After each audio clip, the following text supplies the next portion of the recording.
गंगा माई का गीत हम गाने जा रहे हैं। अगर हमारा गीत अच्छा लगेगा तो लाइक सब्सक्राइब जरूर करिएगा, कमेंट में डालिएगा। जय गंगा माता की जय। अरे धीरे धीरे मारो ना लहरिया गंगा मैया, धीरे धीरे मारो ना लहरिया गंगा मैया, धीरे धीरे मारो ना लहरिया गंगा मैया, लहरिया गंगा मैया, लहरिया गंगा मैया।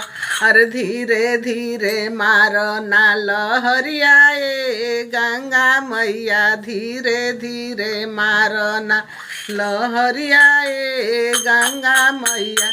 अरे के कर गंगा मैया, के कर नैया, और के कर हुआ राम चारो भैया गंगा मैया, के कर हुआ राम चारो भैया गंगा मैया, धीरे धीरे मारो ना लहरिया गंगा मैया, धीरे धीरे मारो ना लहरिया गंगा मैया, लहरिया गंगा मैया, लहरिया गंगा मैया।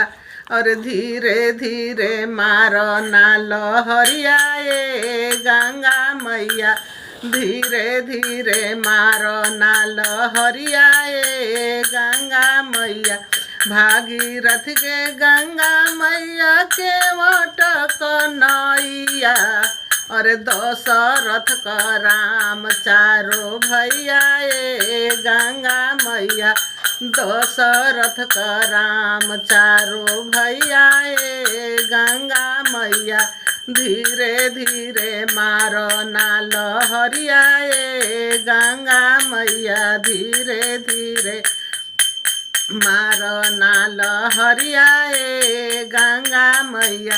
का खाली गंगा मैया, का पिए नैया, अरे का खाना राम चारो भैया गंगा मैया, का खाना राम चारो भैया गंगा मैया। अरे धीरे धीरे मारो ना लहरिया गंगा मैया, धीरे धीरे मारो ना लहरिया गंगा मैया। पीठा खाली गंगा मैया, जल पिए नैया, खोए खाना राम चारो भैया गंगा मैया, खोए खाना राम चारो भैया गंगा मैया। और धीरे धीरे मारो ना लहरिया गंगा मैया, धीरे धीरे मारो ना लहरिया गंगा मैया, धीरे धीरे मारो ना लहरिया गंगा मैया। अरे का देली गंगा मैया, का करे नैया, अरे का देना राम चारो भैया गंगा मैया, का देना राम चारो भैया गंगा मैया, धीरे धीरे मारो ना लहरिया गंगा मैया, लहरिया गंगा मैया, लहरिया गंगा मैया।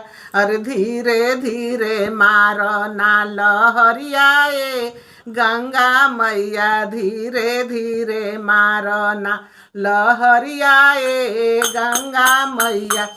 अरे बेटा देली गंगा मैया, पार करे नैया, बेटा देली गंगा मैया, पार करे नैया।